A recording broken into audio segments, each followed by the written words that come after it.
Brother lads, welcome back to Cossy Podcast. My name is Cossy. Good morning, good afternoon, good evening, wherever you are in all parts of the world. Welcome back to the channel. Welcome back to a brand new video. Now, Arsenal take on Manchester United in our second game of the USA Tour, and it's going to be a massive game. Now, Man United are one of the clubs we play in the first weeks of the Premier League, but also they're going to be the biggest opponent we play in this preseason. Barcelona, of course, are in there as well, so you've got to give them some respect. But I think Manchester United Arsenal is the biggest game we have this preseason, and it's coming close to the end of preseason. Means Mikel Arteta can go with the biggest team and the biggest tactics. I expect Declan Rice to start. I expect Timber to start, and probably Kai Havertz. One of the things Mikel has said in his press conference is that we need to start taking shape now. We need to start doing the things that we want to do throughout the season, right about now in preseason, and I really anticipate a strong team. So in this video, we're going to be diving into the starting lineup. Arsenal versus Manchester United. United have not really gone very strong. I've not seen a very threatening side from them this preseason. Erik ten Hag has been doing a mixture of youth players, players previously on loan, and players that have been at the side. But of course, you expect them to be a little bit stronger when they play Arsenal. You expect at least the likes of Bruno Fernandes to play, the likes of Mason Mount to play, the likes of Casemiro to play. And they don't have a striker, which is actually a very good thing for Arsenal, but I think Erik ten Hag will always find a way. So for Arsenal, I would love to see a much stronger team than the team that played the Major League Soccer All-Stars. I would like to see a team that we will see next season, and I would like to see tactics that are really unpredictable. I'm not really sure how Mikel Arteta is going to line up next season, but I'm pretty very sure he will line up with 2 number 8s and Declan Rice at the heart of the midfield. Hit the like button, subscribe to the podcast as well. Which players do you think Mikel Arteta should start in this game? Do you think he should go strong against Man United, or do you think we should actually go moderate? Because every player needs some minutes. Every player needs to get some minutes in preseason so that we can actually identify who stays and who leaves this summer. Now, in goal, of course, I've gone with Aaron Ramsdale. He's got a job to do, and last season, one of the things I talked about Ramsdale were the mistakes. We've talked about mistakes with Aaron Ramsdale for quite some time. There are those mistakes that you make as a goalkeeper, and they will lead to a shot on goal, but it doesn't cost the team. But then there are those mistakes and misjudgments that will cost the team points. I think he needs to work on that. I think his decision making is very good. His positioning is very good, but those errors in judgment are actually things we need to actually clear out. So he needs to know when to come off his line.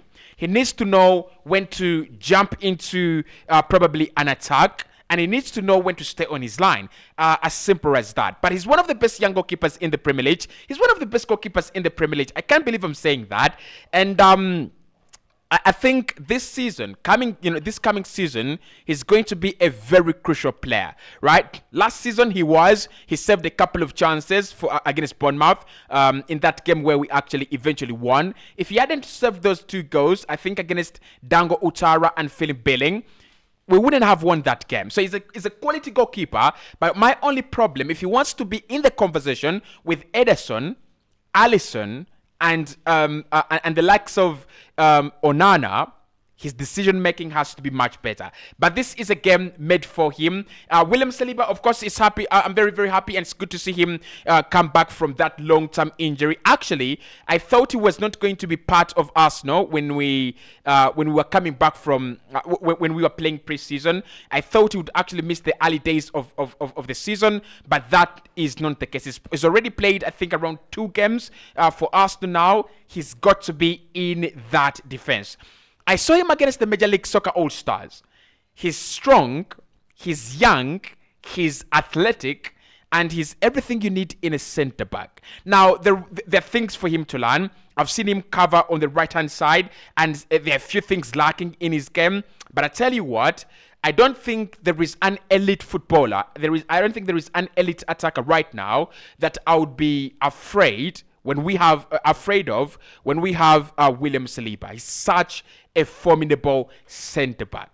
Partnering him in centre-back is where we have a problem, right? Now, I would love to see Julian Timber play in this team, and I think I want him to start out at right back. I want him to start at I want him to start at right back, Julian Timber. The reason is Eric Ten Hag knows him as a player. Eric Ten Hag really understands Julian Timber, and if we play him at centre back, he will expose him. If you play him at centre back, he's one of those players that Eric Ten Hag made with his own technology, with his own tactics, with his own, everything. Okay, so Timber is the true definition of a player built by Eric Ten Hag at Ajax. So I don't want him to play at centre back. Man United will exploit his weaknesses. I want him to play at right back because I think they tried to sign him. Man United, they tried to sign him a couple of. I think it was last summer actually. They tried to sign him last summer. They wanted him to play as a right back, inverting into midfield. So the manager understands the problems that come with playing Julian Timber at centre back. If he plays there, according to what we saw in that MLS All-Star game, he's going to overtake Ben White. We've got to be honest. Ben White must be very, very careful, and at the moment, he must be working harder to keep his position in the team. Like, if a guy comes onto the pitch and he's that confident, he's very confident, he's very strong, hard to dispossess, fights for the ball, very good at winning it back. He's a complete defender, but also a complete midfielder and a complete ball-playing footballer in modern football. He's the epitome of modern football. So for me, Julian Timber, I would love to see him more at right back, and I would love to see him more play in those positions for Mikel Arteta. Centre back, I do have a problem with Gabriel Jesus. Again, a couple of mistakes he did make against the MLS All-Stars. But I'm not going to hang him out to dry, all right? I'm not going to hang him out to dry. Let's go with Gabriel Jesus. He's a player that many Arsenal fans like a lot, and there's no question about that. He's a likable lad. He works hard. He's he has a very good work ethic. He fights for the team. At times he will lose his head, but he's always fighting for the team.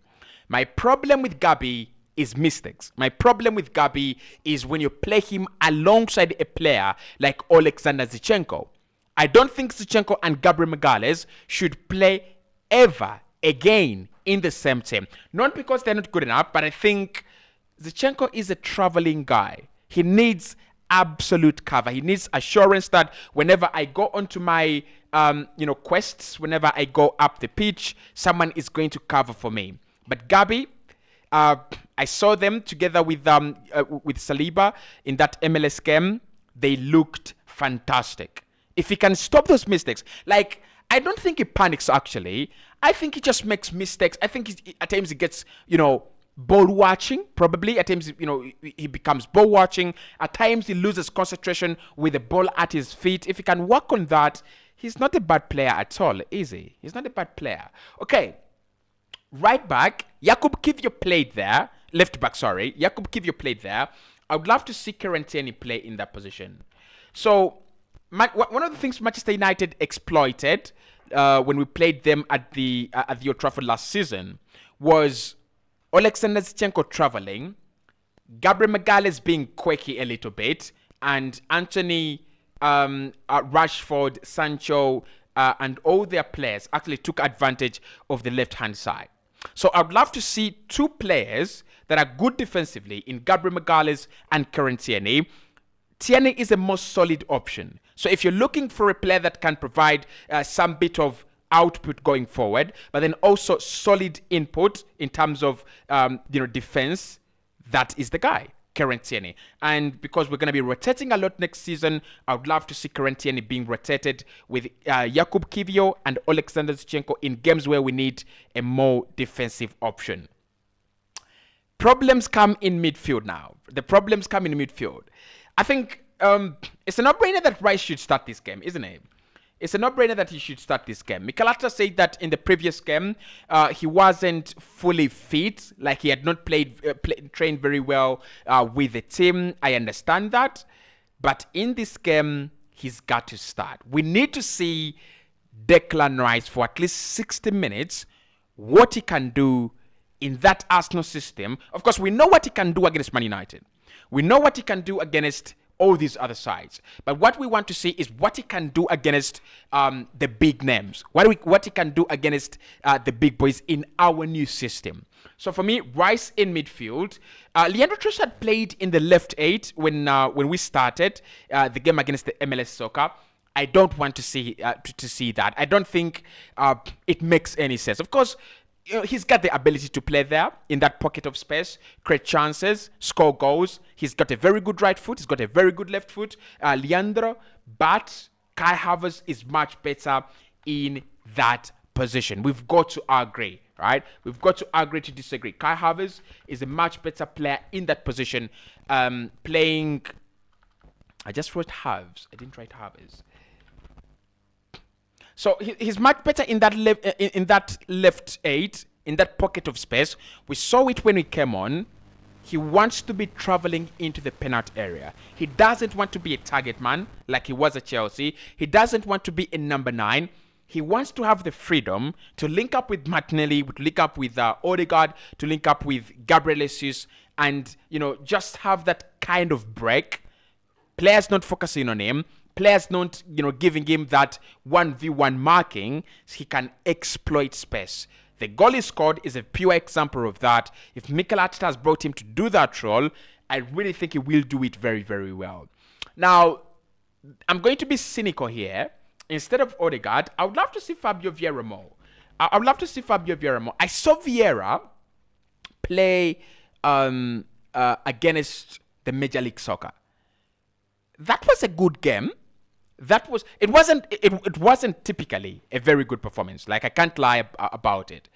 But I've got to say, we saw something, right? We saw something that that really impressed me. I saw something that really impressed me. I think he's a player that will develop very well in next season. We might see a very different Vieira next campaign, but it will depend on where Mikel Arteta wants him to play. With Declan Rice covering both Havertz and Vieira, I expect Vieira to be playing as high up the pitch as Saka. And of course, with Kai Havertz being covered by Declan Rice, you expect him to be playing high up the pitch as Gabriel Martinelli. So Vieira starts, but Odegaard can come in later. There's no problem with, I have no problem with that. On the left-hand side, Emile Smith-Rowe has joined the camp, so I'd love to see Emile play for Arsenal, at least in this game. Like, I trust Emile Smith-Rowe. I know he's a good player. I know he has the attributes of every good player. My problem with Emile is consistency, and it's going to affect his game, his place at Arsenal. To be honest, if he had not picked up an injury last campaign, he would have started as Arsenal's favorite left-sided attacker. But the only reason he dropped out of the starting 11 is that injury. It's that injury, as simple as that. So I would love to see Emile start ahead of Gabriel Martinelli in this game. Emile Smith-Rowe is a goal scorer, so I don't think we'll be missing much when he starts in that position. Creates a lot of chances, goal scorer, loves those let runs into the penalty area. Maybe the only problem is you have Emile Smith-Rowe and Kai Havertz, two players that actually love to play the same kind of role. So there might be a collision there, but I even don't care. I would love to see Emile Smith-Rowe play in that game. Up front, Florian Balogun. This is the chance we have to see him. This is the last time we are going to. This is the last time we're going to see Balogun play for Arsenal. And Mikel Arteta coming out to say that he's going to be is going to be determined whether he starts or not, whether he stays or not. For me, that is absolutely not true. I think Arsenal have already made up their mind. They will sell him. Okay, so Balogun. This is the game where you give him the playing time, the scouts see him, he scores against Manchester United, and his price rises from 40 million euros to 60 million euros. Then, of course, at right wing, I would love to see the man himself, Saka, start. I just don't have any other options at right wing. I always have Bukayo Saka there. Why? I think he's our star man. Like, There is no question about that. He's our star man. He's the most important player in in that Arsenal side. We build around him. Mikel Arteta builds around him, and we've got to live with that. Okay. Of course, with substitutions coming in, I would you expect the likes of Partey to be introduced, Jorginho to be introduced, Odegaard to be introduced. But this is the starting 11 outplay against Manchester United. Timber starting, Havertz starting, Rice starting. We need to see some 60 minutes of Timber, Rice, and Havertz. If that is the combination he wants to use next season as a manager, we've got to see it. We've got to see it in preseason, and then we can say it will work or it will not work. Of course, I'll be coming with a preview, analyzing how Manchester United have played in preseason, analyzing how Arsenal played in preseason so far, and much more of the content coming your way as well.